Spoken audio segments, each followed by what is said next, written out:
Halo, Assalamualaikum. Selamat malam, teman-teman. Di sini udah ada yang bergabung, Salsabila, Alif, dan Joy ya. Bisa terdengar suara saya? Bisa, Kak. Oke, bisa ya. Oke, kalian kelas 11 ya. Oke, kelas 11 materinya ini pertemuan kedua ya tentang posisi strategis Indonesia sebagai poros maritim dunia.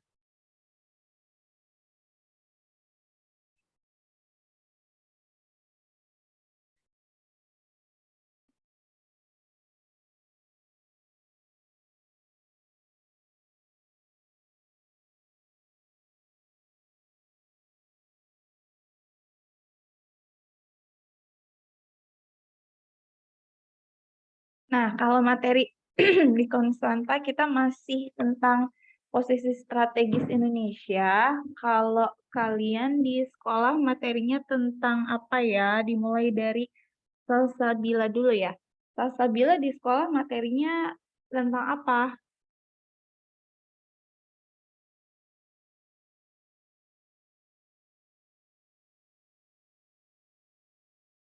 Halo, Salsabila.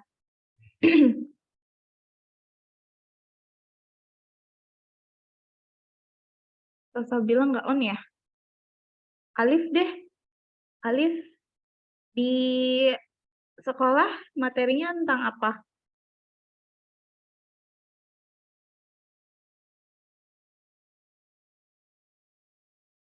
Kalau mic-nya nggak bisa, boleh pakai chat ya, teman-teman ya. Soalnya saya pengen tahu respon kalian nih.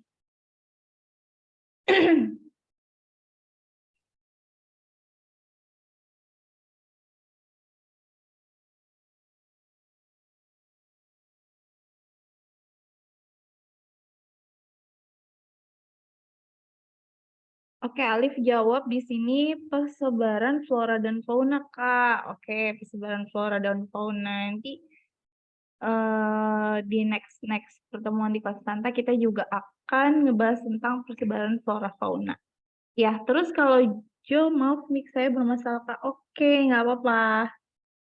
Thank you, Alif, responnya. Terus Jo, di sekolah materinya tentang apa? Sama, Kak. Kayak Arif. Pakai Alif ya, persebaran flora fauna. Oke, Salsabila di SMA 37 ya. Kalau Alif di mana, Alif? Sama kayak Jo nggak? Kamu satu sekolah Jo sama Alif. Iya, Kak. Oh, gitu. Oke, kalian di SMA mana? SMA 8, Kak. Oh, kalian di SMA 8. Oke. Oke, langsung aja ya. Ini saya akan ngebahas tentang posisi strategis Indonesia sebagai poros maritim dunia. Nah, kalau yang namanya posisi strategis, nih berarti apa namanya berkaitan sama posisi strategisnya Indonesia itu kan karena terletak di antara dua benua dan dua samudra gitu ya. Dua benua dan dua samudra. Benuanya Asia dan Australia, terus samudranya itu Samudra Hindia sama Samudra Pasifik gitu kan. Nah, kenapa jadi strategis wilayah Indonesia-nya? Karena mereka itu karena kita Indonesia nih jadi tempat transitnya perdagangan laut gitu ya. Perdagangan laut maksudnya perdagangan internasional melalui jalur laut gitu ya. Oke, perkembangan jalur transportasi dan perdagangan internasional di Indonesia. Yang pertama akan kita bahas tentang perkembangan jalur transportasi di Indonesia. Jadi ini sebenarnya seputar sejarah perkembangan bagaimana transportasi di Indonesia itu bisa berkembang sampai sekarang gitu ya, dari dulu sampai sekarang gimana sih perkembangannya, terus jenis transportasinya tuh ada apa aja. Nah, jenis transportasi yang ada di Indonesia ada air, transportasi darat, dan transportasi udara. Oke, yang pertama kita ngebahas tentang transportasi air dulu. Transportasi air di Indonesia. Seperti yang sudah kita ketahui bahwa negara kita ini adalah negara kepulauan ya. Makanya Indonesia itu disebut sebagai negara bahari. Nah, zaman dahulu kala, zaman nenek moyang, perahu dan kapal merupakan alat transportasi penting sejak awal peradaban Nusantara. Jadi, awalnya transportasi itu adalah perahu dan kapal.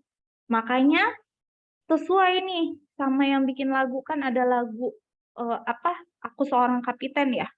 Nenek moyangku seorang pelaut. Nah, dari dulu berarti Indonesia kita ini, wilayah Nusantara kita ini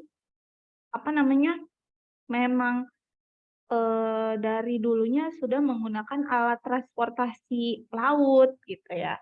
Nah, tak heran alat transportasi yang paling banyak ragamnya di Indonesia adalah perahu dan kapal. Jadi transportasi lautnya itu pakai perahu dan kapal. Nah, setiap daerah berpantai di Indonesia memiliki perahu tradisional. Ternyata setiap wilayah-wilayah di Indonesia pasti ada pantainya ya. Nah, tiap daerah itu ternyata punya bentuk dan ornamen yang beda-beda. Kayak maksudnya tiap daerah itu punya khasnya, perahunya beda-beda gitu. Kayak contohnya pinisi. Pinisi itu ternyata kapal khasnya dari daerah Makassar. Terus sope itu ternyata kapal dari Jakarta, zaman dulu namanya sope. Terus alut tasa itu dari Kalimantan Timur, terus lancang kuning dari Riau, gelati dari perairan Bali, dan kora-kora dari Maluku. Oh, berarti ini ya pengetahuan baru nih buat kita. Kora-kora yang ada di Dufan ya, atau di pasar-pasar malam itu mereka mengambil jenis perahu dari Maluku ya. Jadi kora-kora itu ternyata perahu khasnya atau asalnya dari Maluku nih. Oke, lanjut. Di beberapa daerah di Indonesia, misalkan di Kalimantan nih. Nah, jalur penghubung utama antar wilayahnya itu kan sungai, karena di Pulau Kalimantan itu banyaknya sungai. Jadi transportasi utama yang banyak digunakan di daerah Kalimantan itu pakainya perahu gitu ya. Ada juga jenis pasar di daerah sana di Kalimantan yang pasarnya itu pada pakai perahu gitu ya. Mulai dari perahu kecil yang disebut kelotok atau ketingting yang bisa memuat 10 penumpang. Jadi ada jenis perahu yang kecil gitu ya, namanya itu kelotok atau ketingting yang hanya muat 10 penumpang. Sampai ada yang disebut sebagai bus air. Kalau bus air berarti perahunya lebih besar, lebih panjang. Dia disebutnya longboat. Nah, longboat itu bisa mengangkut puluhan penumpang ya. Berarti lebih besar dari si perahunya kelotok atau ketingting. Nah, itu tadi jenis-jenis transportasi air yang ada di Indonesia. Jadi intinya dari zaman nenek moyang dulu transportasi yang ada itu transportasi air, perahu dan kapal ya. Nah, tiap-tiap daerah di Indonesia punya bentuk dan ornamen ciri khasnya daerahnya masing-masing gitu ya. Sampai sini ada yang mau nanya dulu nggak? Oke, ada yang baru masuk ya, Yuniar Putri dan Irma ya. Selamat bergabung. Nanti kalau ada yang mau nanya, boleh di chat atau pakai mic-nya ya, teman-teman ya. Oke, lanjut. Selanjutnya, setelah ada transportasi air, ada transportasi darat nih. Nah, di sini akan dijelaskan sejarah perkembangan transportasi darat dari zaman dulu nih, dari zaman nenek moyang sampai yang sekarang. Oke, di Pulau Jawa itu adalah maksudnya Pulau Jawa itu menjadi pusat perkembangan peradaban Nusantara dari abad keempat. Nah, jalur perhubungan yang berkembang itu ternyata adalah dari jalur daratnya. Tapi zaman dulu transportasi daratnya itu pakai kuda. Nah, kuda banyak dipakai untuk berpergian. Kenapa? Dia menggunakan kekuatan dan kecepatan dari si kuda itu sendiri. Akhirnya alat transportasi si kuda itu mulai berkembang. Berkembangnya tapi masih pakai atau masih menggunakan jasa kuda gitu ya. Misalnya jadi kereta kuda. Kemudian berkembang lagi jadi andong atau delman. Jadi penumpangnya itu nggak naik ke atas kuda, tapi ada pengangkutnya lagi di belakang gitu ya, delman atau andong gitu ya. Terus selain kuda, ternyata transportasi darat yang lain yang digunakan untuk mengangkut barang selain kuda itu ada yang disebut sebagai pedati. Pernah dengar ya? Pedati itu transportasi darat untuk mengangkut barang pakai jasanya si sapi atau kerbau. Kenapa sapi atau kerbau? Karena biasanya sapi atau kerbau itu lebih kuat untuk menahan beban yang lebih berat. Makanya ini tujuannya untuk mengangkut barang gitu ya. Oke. Jadi sejarah awal masuknya si transportasi darat modern di Indonesia selain binatang-binatang tadi, kuda dan sapi, dimulainya itu pada masa pendudukan Belanda gitu ya. Nah, di pusat pemerintahannya saat itu yang berada di Batavia, jadi dulu kan Jakarta namanya Batavia gitu ya. Ini udah terkenal banget. Nah, si pemerintahan Belanda itu bikin atau membangun jalur kereta itu dengan rute Batavia-Buitenzorg. Kalian tahu nggak? Kalau Bogor itu dulu di zaman pemerintahan Belanda itu namanya Buitenzorg gitu ya. Tahun 1873. Nah, sedangkan alat transportasi yang digunakan di dalam kota itu makainya namanya tram. Nah, kenapa? Oh, kepencet ya? Oh, kirain ada yang mau nanya. Kenapa, Jo? Iya Kak, kepencet. Oh, kepencet. Oke. Lanjut ya. Sedangkan alat transportasi yang digunakan di dalam kota adalah tram. Nah, dulu bukan kereta namanya, tapi tram itu digerakkan oleh mesin uap. Jadi, si tram ini merupakan angkutan massal pertama yang ada di Jakarta. Tram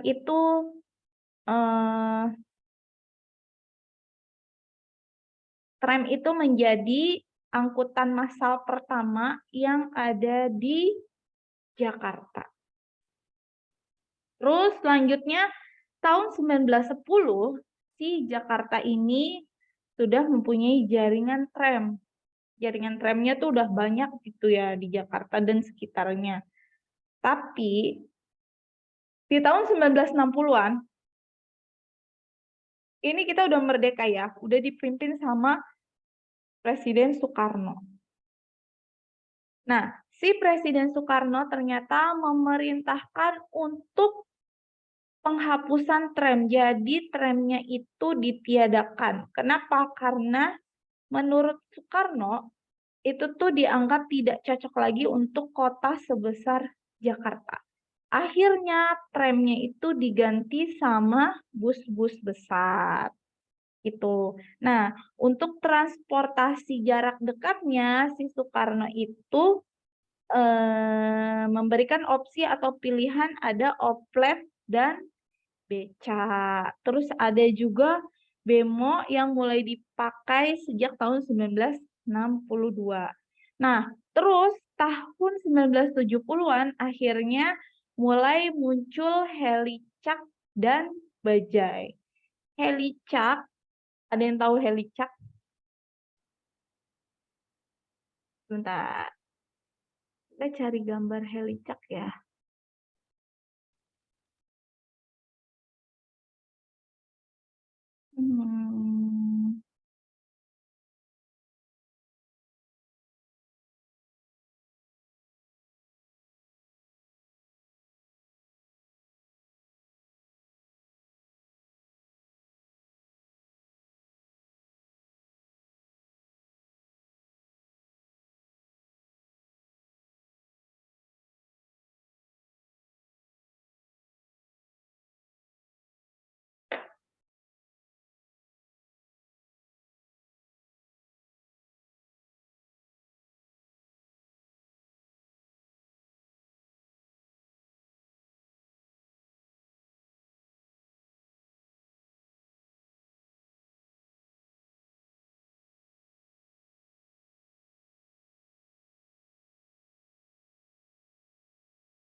Nah, ini dia helicak nih teman-teman. Ada yang pernah lihat tuh, Chandra Mas.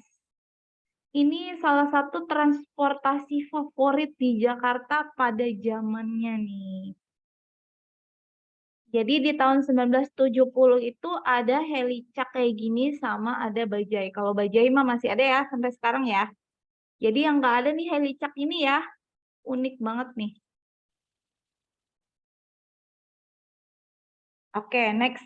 Nah, meski sudah dilarang beroperasi, jadi sebenarnya semakin ke sini, semakin ganti presiden selanjutnya, itu akhirnya dilarang beroperasi. Tuh. Tapi kita masih bisa menemukan beberapa jenis alat transportasi ini sekarang ya. Masih suka ada ya bajai ya. Bajai tapi pakainya gas gitu ya, ada ya. Di daerah Manggarai kalau nggak salah. Ya, beberapa transportasi zaman dulu itu masih kita temukan nih sekarang. Cuman nggak setenar pada zamannya gitu ya. Nah, terus sebenarnya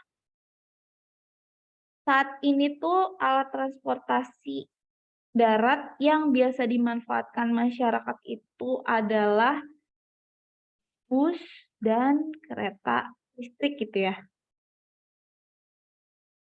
Sebenarnya pemerintah kita tuh selalu berusaha untuk mengembangkan transportasi massal yang modern dan murah.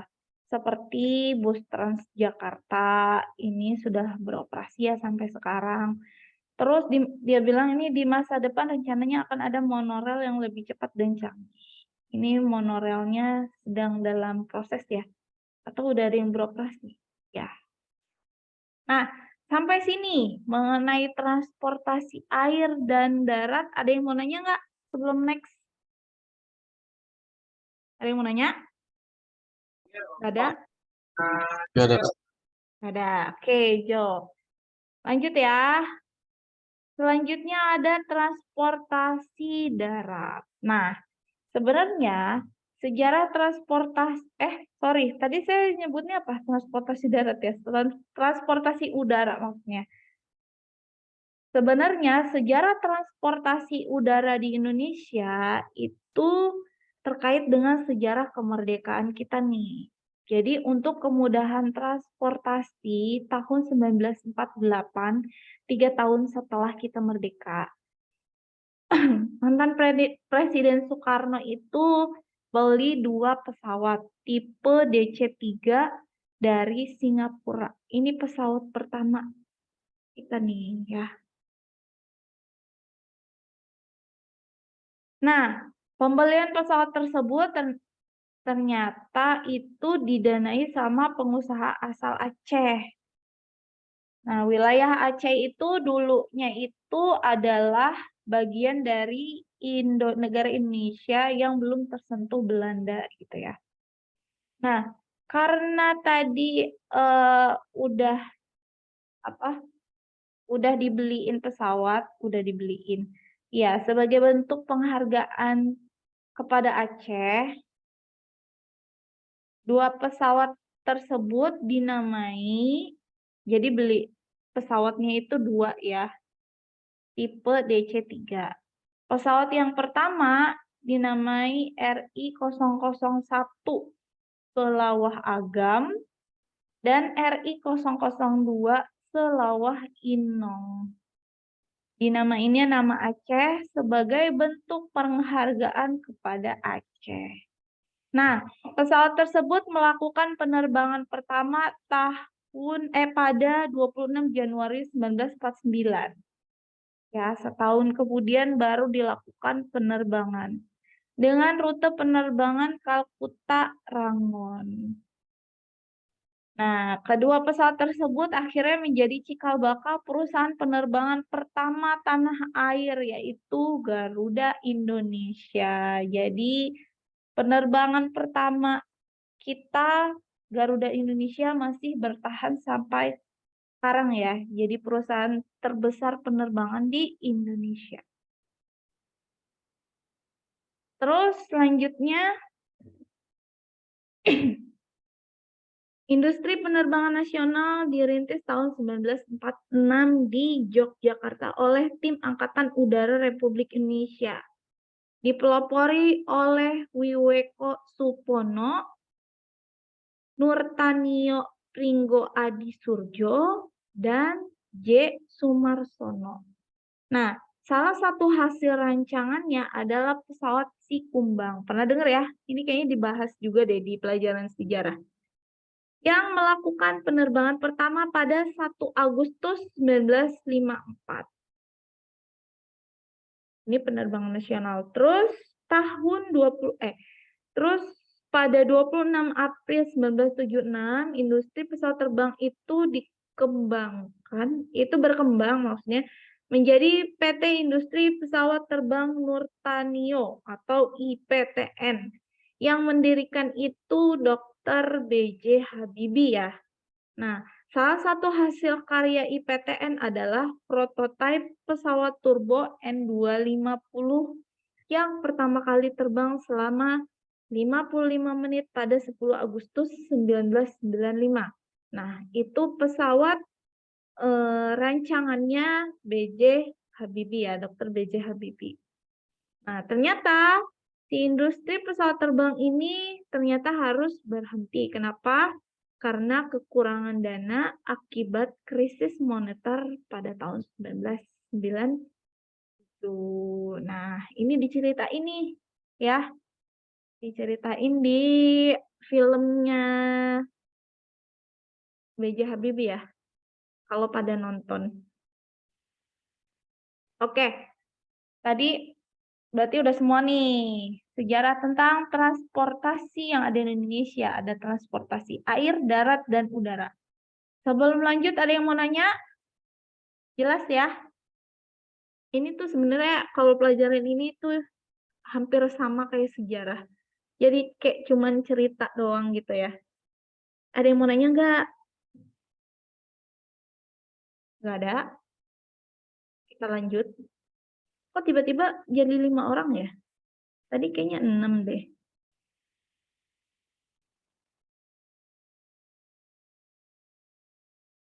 Oke, lanjut ya. Next, perkembangan perdagangan internasional di Indonesia.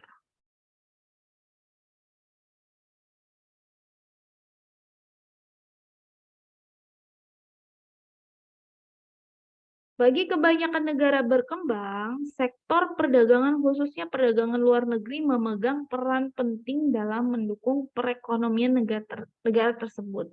Nah, sektor perdagangan yang berbasis pada industrialisasi, industri ya maksudnya di bidang industri, ternyata memegang peranan kunci karena produk yang dihasilkan diharapkan mampu bersaing dengan produk industri negara lain dalam pasar global gitu ya. Nah, kemajuan pembangunan sektor industri maupun perdagangan diharapkan dapat memberikan kontribusi, bisa ngasih sesuatu gitu ya, yang berarti bagi kemajuan pembangunan pertumbuhan ekonomi. Ini di sini satu paragraf ini semuanya. Oh, bisa digeser ya?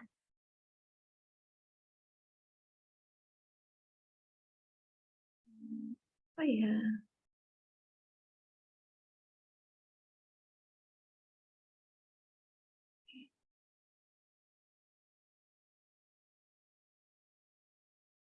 Nah, bisa nih.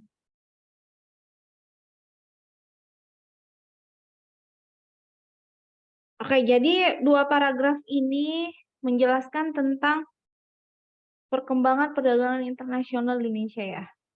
Terus next selanjutnya di paragraf kedua itu membahas tentang prestasi pembangunan dapat dinilai dengan berbagai macam cara dan tolak ukur, baik dengan pendekatan ekonomi maupun dengan pendekatan non-ekonomi.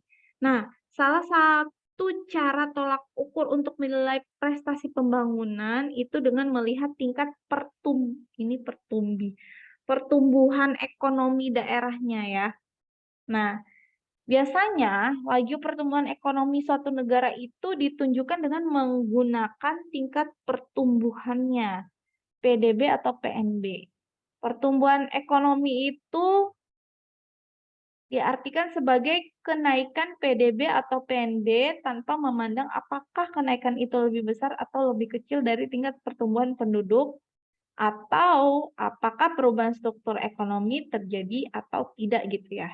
Nah, biasanya suatu perekonomian baru dapat dinyatakan dalam keadaan berkembang jika pendapatan per kapita menunjukkan kecenderungan jangka panjang yang meningkat. Berarti intinya yang utama ini ya. Perekonomian itu bisa dinyatakan dalam keadaan berkembang kalau pendapatan per kapitanya itu meningkat intinya ya. Oh. Nah, stok modal atau investasi merupakan salah satu faktor penting nih dalam menentukan tingkat pendapatan nasional. Iya nih, udah pasti nih ya. Kegiatan investasi memungkinkan suatu masyarakat terus-menerus meningkatkan kegiatan ekonomi dan kesempatan kerja, meningkatkan pendapatan nasional dan taraf kemakmuran. Ini untuk masyarakatnya ya.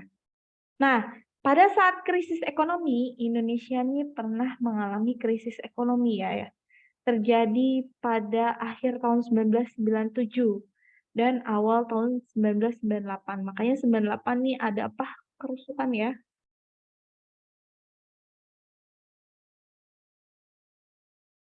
Indonesia proses pembangunan ekonomi di Indonesia terasa terhenti karena krisis itu jadi terhenti. Bahkan pertumbuhan ekonominya jadi negatif pada awal tahun 1998. Itu perekonomian sedang sulit-sulitnya ya. Mungkin kalian kayaknya belum lahir deh, tapi orang tua kalian pasti tahu tentang cerita ini dan pasti merasakan juga gitu ya. Bahkan yang ini ya. Hal tersebut mengakibatkan perkembangan pertumbuhan ekonomi nasional turun hingga 8%. Pertumbuhan ekonominya negatif, jadinya turun sampai 8%. Dan perekonomian nasional secara keseluruhan mengalami kontraksi sebesar 12,64 Nah, itu tentang perkembangan perdagangan internasional di Indonesia. Pokoknya ngomongin tentang pertumbuhan ekonomi gitu ya. Nah, di sini yang pertama ngebahas tentang perkembangan sektor perdagangan di Indonesia. Gimana sih perkembangan sektor perdagangan di Indonesia gitu ya? Reformasi perdagangan. Tujuan reformasi perdagangan adalah membangun perekonomian yang berorientasi perdagangan untuk mencapai tambahan ekspor di masa datang di atas tren yang berlaku. Nah, target jangka pendek dapat berupa menambah ekspor non-migas pada tahun 2009 dan terus berkembang untuk pencapaian target jangka menengah selanjutnya pada tahun 2014. Nah, untuk mengurangi ketergantungan perdagangan luar negeri Indonesia kepada negara tertentu seperti Amerika Serikat, sehingga keadaan ekonomi negara tersebut tidak terlalu mempengaruhi perdagangan dan ekonomi Indonesia. Gitu ya. Jadi, salah satu usaha pemerintah gitu ya, untuk mengurangi ketergantungan perdagangan luar negeri, maksudnya biar ekonomi kita itu stabil gitu ya.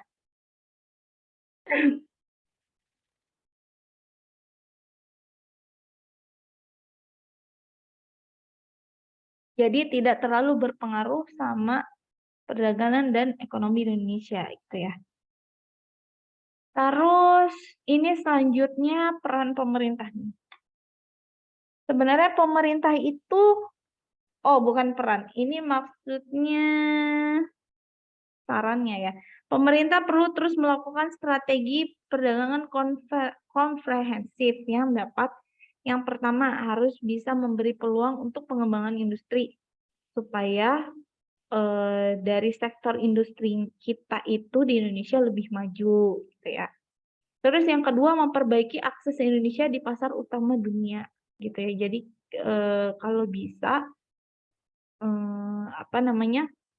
akses Indonesia bisa mudah untuk menjangkau pasar dunia gitu ya. Pasar bebas maksudnya. Terus mendukung perdagangan internal dengan menghilangkan kendala. Kendalanya apa? Infrastruktur dan hambatan regional dalam perdagangan internal dan antar daerah.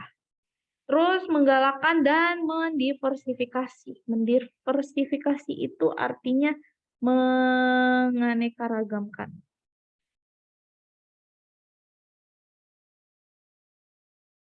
Menganeka-ragamkan produksi dan basis ekspor Indonesia ke wilayah tujuan ekspor yang baru.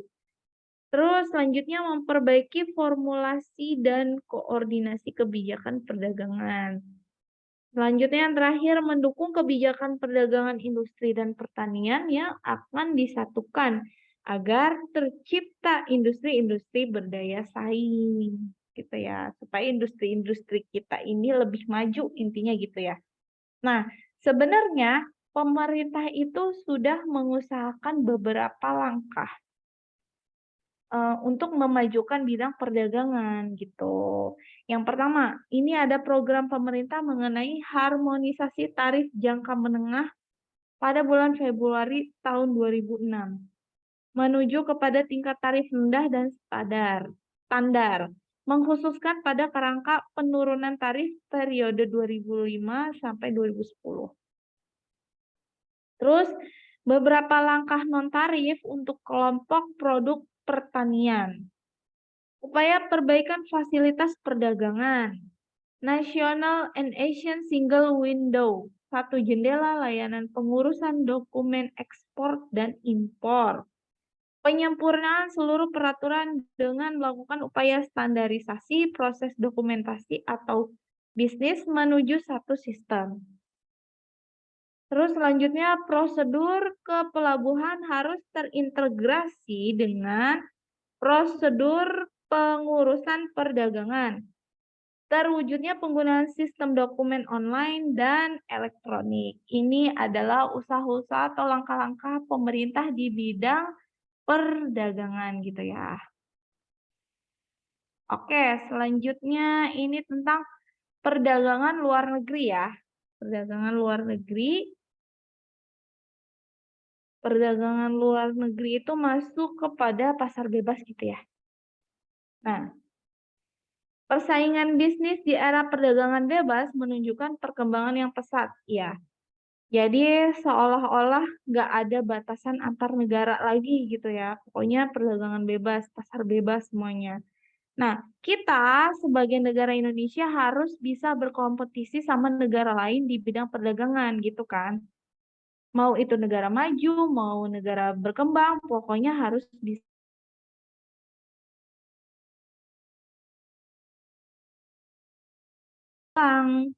bagi produsen atau pengusaha-pengusaha di Indonesia untuk menjual produknya ke luar negeri dan sebaliknya.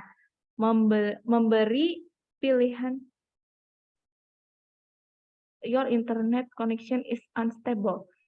Kalian masih bisa dengar suara saya kan? Tadi agak putus, Kak. Sekarang udah stabil ya? Udah. Tadi sampai mana ya? Oh ini. Sebaliknya memberi pilihan produk yang lebih banyak kepada masyarakat gitu ya. Jadi pasar bebas ini bisa membuka peluang kepada produsen atau pengusaha-pengusaha untuk bisa menjual produknya ke luar negeri gitu. Nah, penganjur perdagangan bebas berargumen. Dia bilang bahwa liberalisasi menguntungkan semua negara dan keseluruhan ekonomi di dunia. Setiap negara dapat berkonsentrasi untuk memproduksi barang tertentu dengan seefisien mungkin untuk meningkatkan kapasitas ekonomi dunia. Jadi, namanya pasar bebas, semua negara seluruh dunia bebas nih mau melakukan perdagangan, mau memproduksi barang-barang apa aja nih yang bisa diperjualbelikan di perdagangan bebas gitu ya, di pasar bebas.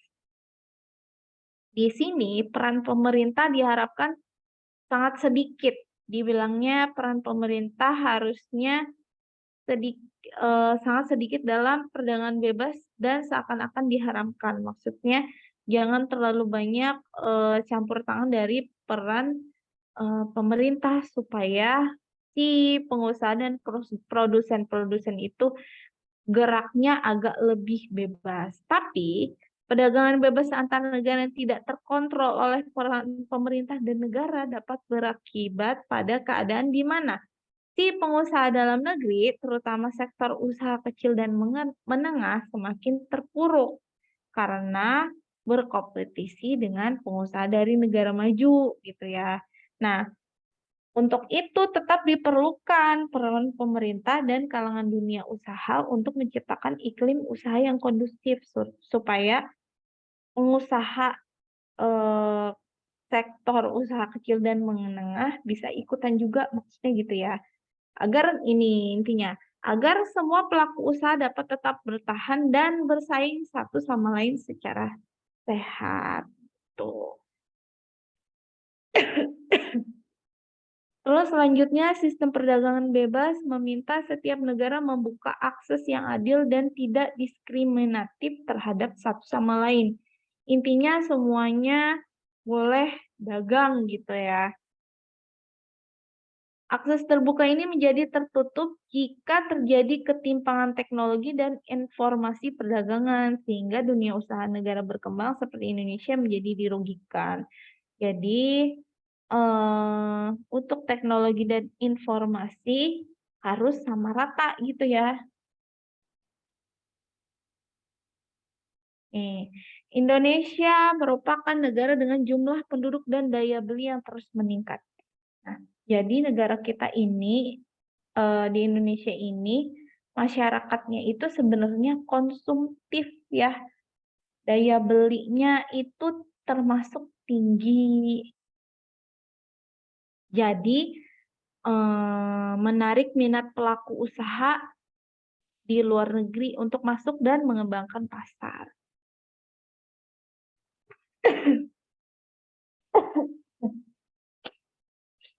Nah, sebenarnya banyak perusahaan baru bermunculan dan para investor asing mulai menanamkan modal dan meramaikan kompetisi bisnis di Indonesia. Pengusaha dalam negeri bersaing dengan rekannya dari negara lain. Demikian pula dalam berbisnis di luar negeri. Pengusaha Indonesia dapat ikut serta mengambil bagian. Jadi ada simbiosis mutualisme gitu ya, saling menguntungkan.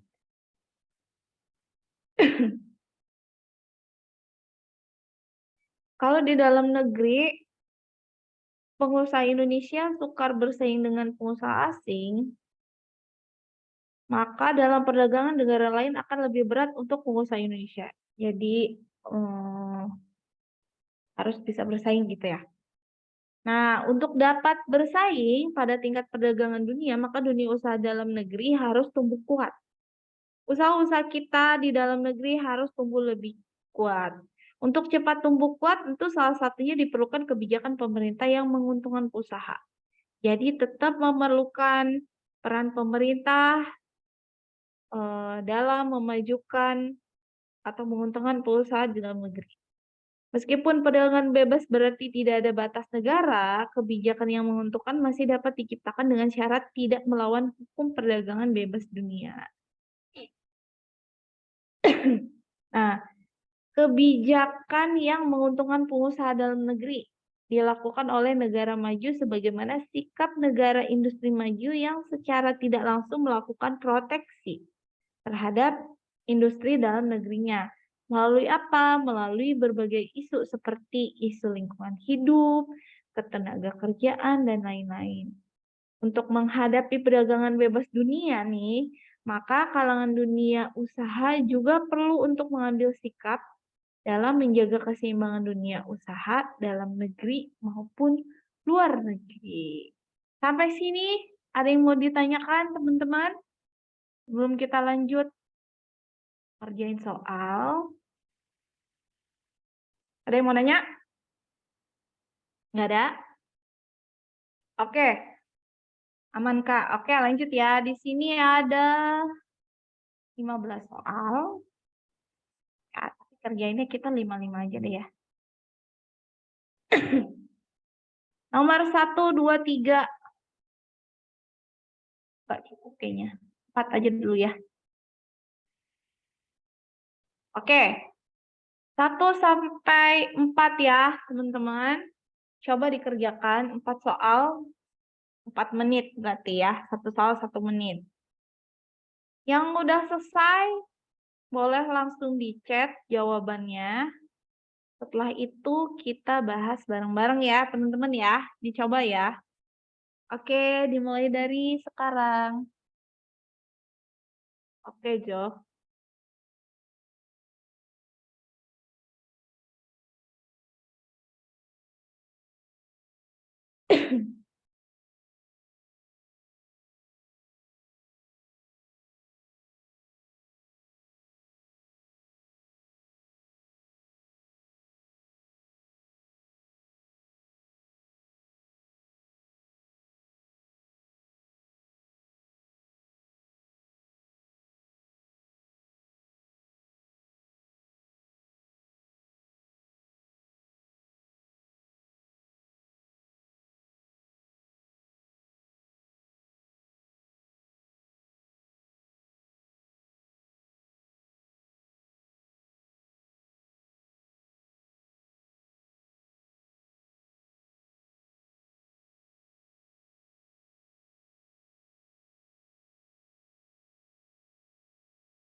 Ayo, siapa yang udah? Jo, Alif, Junior, boleh di chat jawabannya.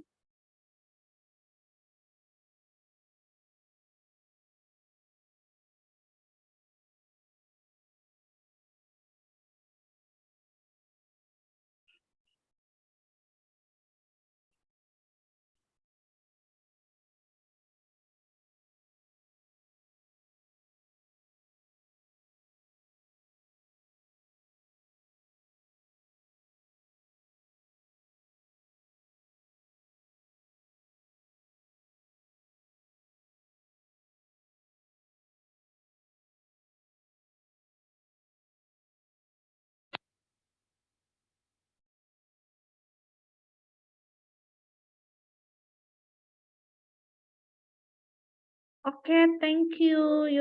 Aku panggilnya Junior atau Putri? Junior aja, Kak. Junior, oke. Thank you, Junior. Jawabannya Alif, Jo, belum ya? Saya tungguin ya jawabannya ya. Oke, Alif udah. Tinggal Jo nih.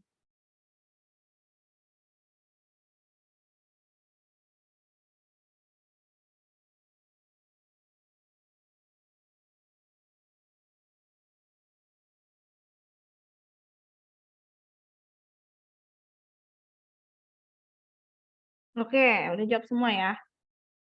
Kita bahas nomor 1.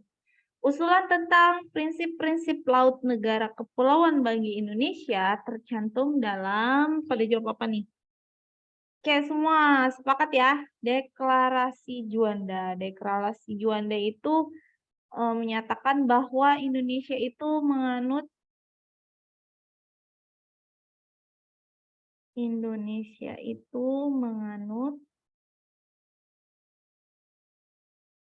prinsip negara kepulauan ya. Jadi pada saat itu sebenarnya dapat pertentangan besar ya dari beberapa negara gitu. Jadi laut-laut antar pulau pun jadi karena dapat pertentangan dari negara-negara besar, akhirnya Indonesia itu laut-laut yang ada di wilayah Indonesia itu bukan kawasan bebas, sepenuhnya punya Indonesia gitu intinya. Terus nomor 2, pada jawab apa? A semua. Secara geologis, Indonesia bagian barat termasuk bagian dari benua Asia. Hal ini dibuktikan dengan adanya kesamaan geologis. Kaitan sama batuan. Bener ya? Next, nomor 3.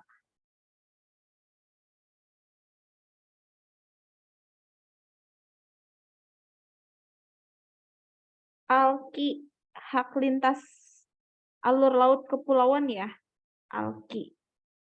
Indonesia wajib menyediakan jalur laut khusus bagi pelayaran internasional atau ALKI. Termasuk ALKI 1. ALKI ada 3 ya, ALKI 1, 2, 3. Yang ALKI 1 berarti wilayah Indonesia bagian timur. Pada jawab apa nomor 3?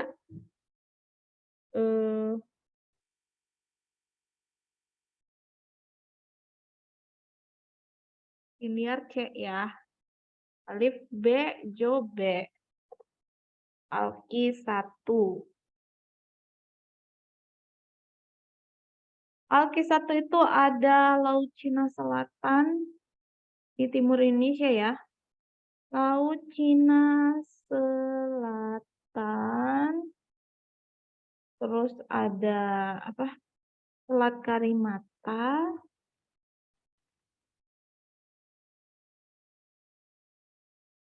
Laut Jawa.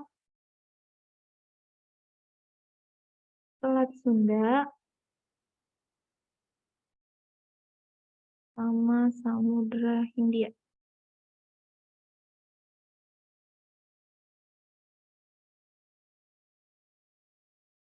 ALKI 2. Indonesia bagian tengah. Ada Laut Sulawesi. Terus ada Selat Makassar.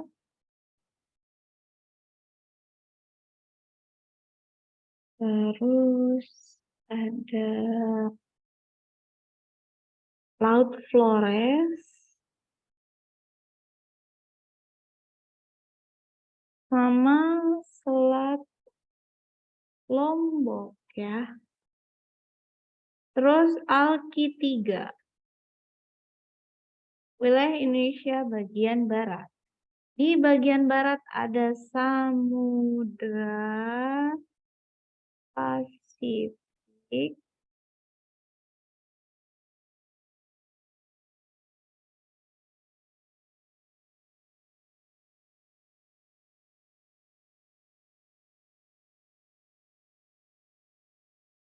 Terus Samudra Pasifik, Laut Maluku,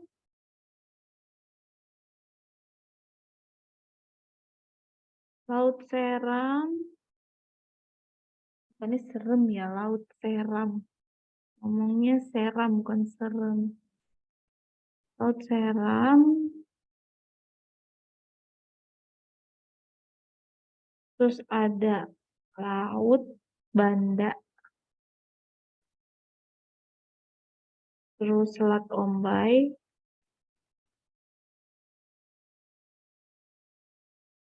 Laut Sau. Bagian alur laut ini ya, kepulauan ya, hak lintas alur laut kepulauan.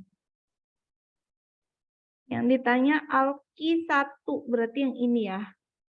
Laut Cina Selatan, Selat Karimata, Laut Jawa, Selat Sunda, Samudra Hindia. Yang B, yes, benar, 3B ya. Nomor 4. Berdasarkan Konvensi Hukum Laut Internasional atau disebutnya UNCLOS. Negara kepulauan seperti Kepulauan Indonesia mendapat hak untuk, pada jawab apa nih? 4B, hijau doang C. Yang paling tepat yang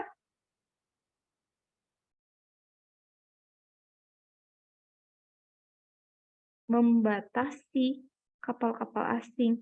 No, yang paling tepat yang C. Mengelola zona ekonomi eksklusif ya. Jadi UNCLOS itu yang tahun ini 1982 itu dia tuh bisa memberikan keuntungan buat negara berupa kedaulatan penuh atas wilayah pedalaman perairan kepulauan dan teritorial gitu ya. Jadi dia memberikan hak sepenuhnya untuk negara atas perairan tersebut. Nah, haknya itu bisa mengelola zona ekonomi eksklusif ya. Next. 5, 6, 7, 8 nggak bisa ya? 5, 6, 7, segini ya? Oke, 3 soal.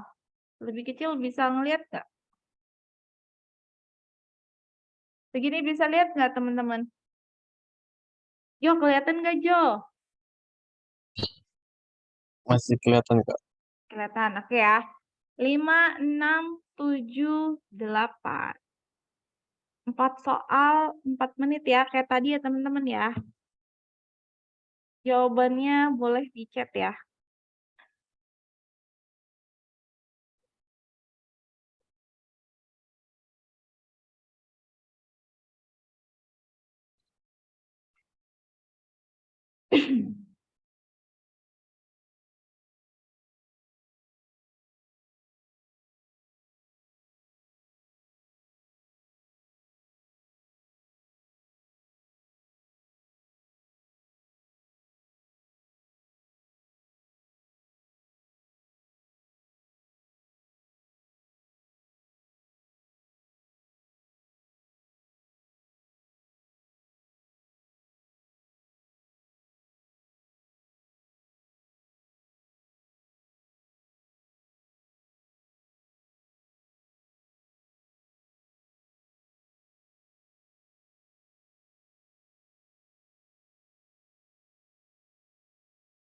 Maaf Kak, saya izin live duluan dikarenakan ada Zoom pertemuan lain. Terima kasih Kak. Oke, Alif mau live sekarang.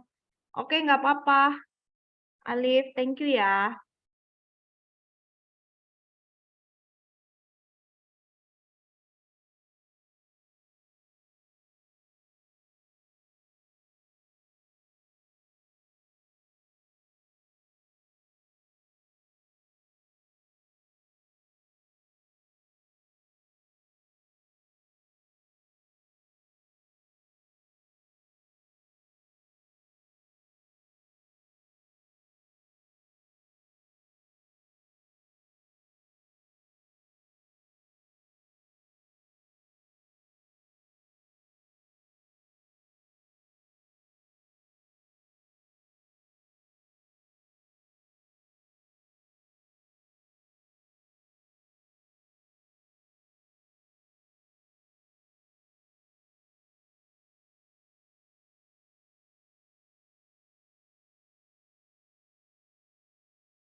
Oke, teman-teman, udah belum? Yang junior udah belum? Bentar Kak, satu nomor lagi. Oke.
Oke, junior udah. Jo udah belum, Jo?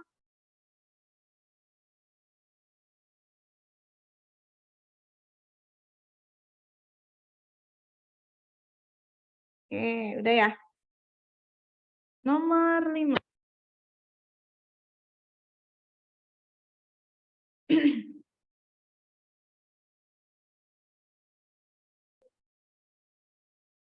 Kapal dan pesawat udara asing yang melaksanakan hak lintas alur laut kepulauan tidak boleh berhenti kecuali sesuatu yang darurat.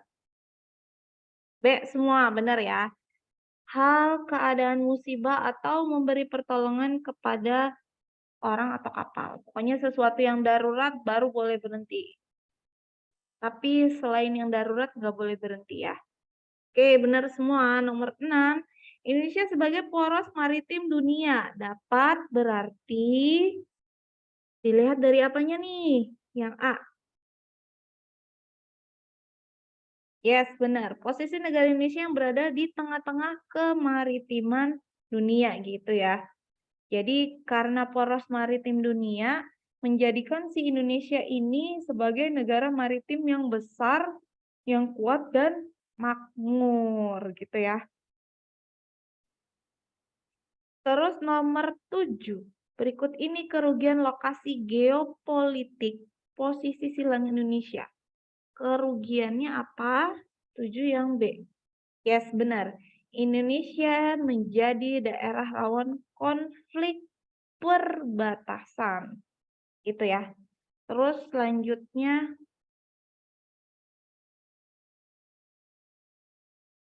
kerugian ya.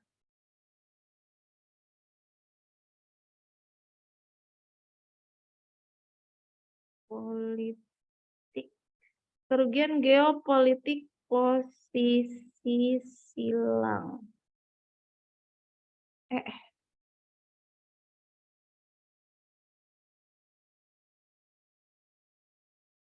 Indonesia. Selain dari Indonesia menjadi daerah rawan konflik perbatasan, terus jadi ada banyak pengaruh budaya asing yang masuk ke Indonesia. Terus yang kedua, jadi banyak terjadi penyelundupan barang apa? Barang berbahaya. Kayak misalkan senjata tajam, misalkan penyelundupan narkotika gitu ya. Terus bisa terjadi juga perompakan atau bajak laut gitu ya. Gitu. Nomor 8, secara geografis Indonesia terletak di lintas jalur perdagangan internasional pada masa lalu yang menjadi lautan, yaitu antara, nah negara apa nih? Junior C, Jo yang A. Yes, yang benar itu Cina dan India. Karena posisi astronomisnya itu yang terletak di antara benua Asia dan Australia. Terutama pedagang-pedagang yang masuk ke Indonesia itu Cina dan India. Oke, next. 9, 10.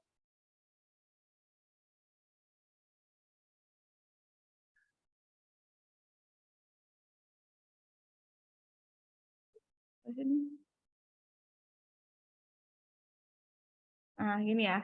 9, 10, 11 ya.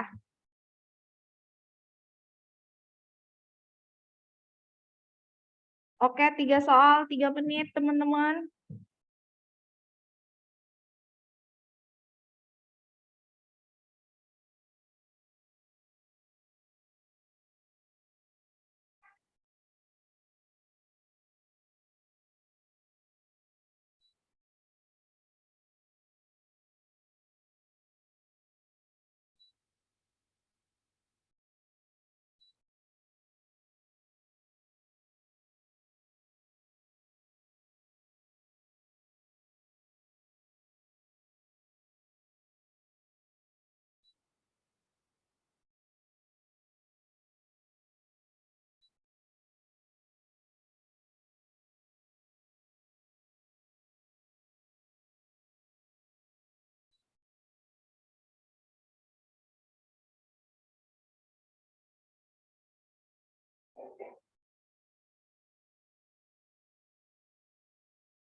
Oh, sorry ke lewat.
Oke, sudah belum?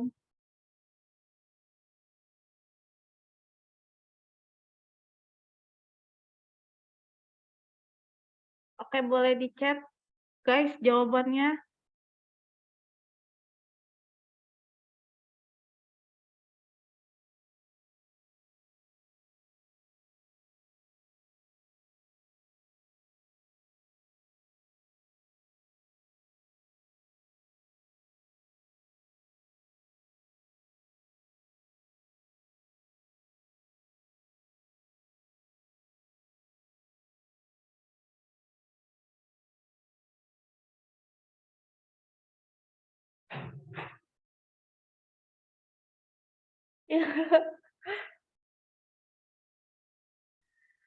Udah belum nih?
Oke, udah.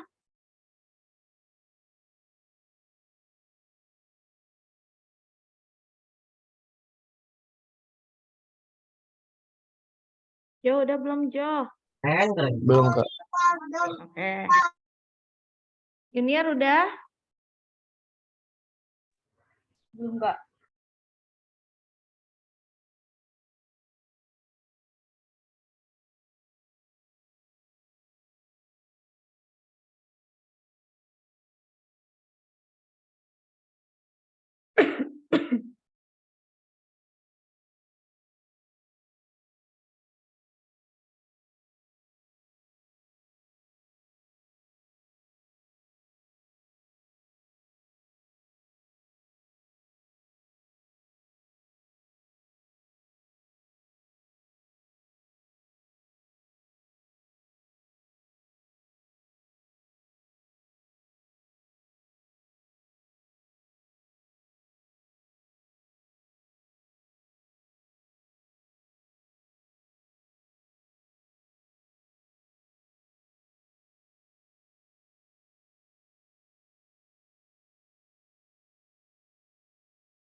Gimana lebih lagi ini wabian itu benar lebih lagi ini wabian itu benar lebih lagi ini wabian Rabbana atalam domil utang mati wamil ul alzi wamil mati tamin ta'imatun wana udah ala wabian wana wabian ala wabian ala wabian bil pelle walami apa iwajud ini wahab ini wahab Oke, udah ya. Kita bahas ya. Bismillahirrahmanirrahim. Nomor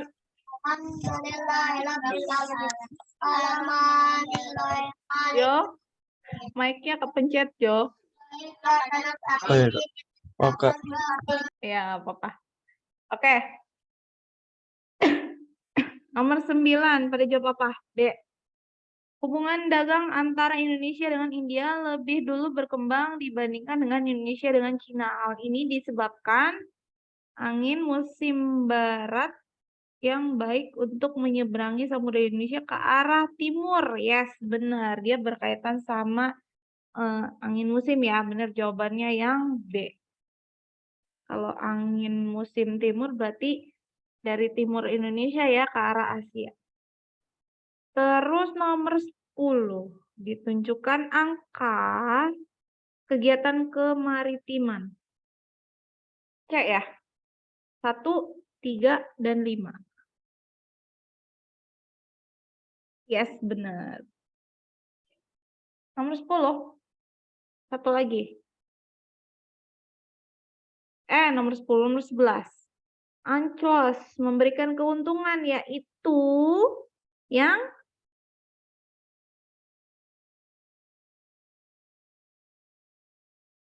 paling tepat adalah yang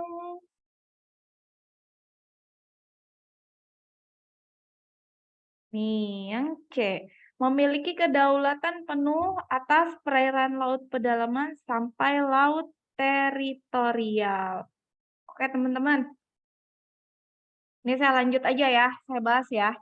12 sampai 15 karena waktunya udah mau habis. Wah, udah tinggal 1 menit.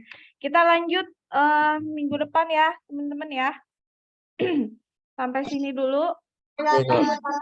Ya. Terima kasih semuanya.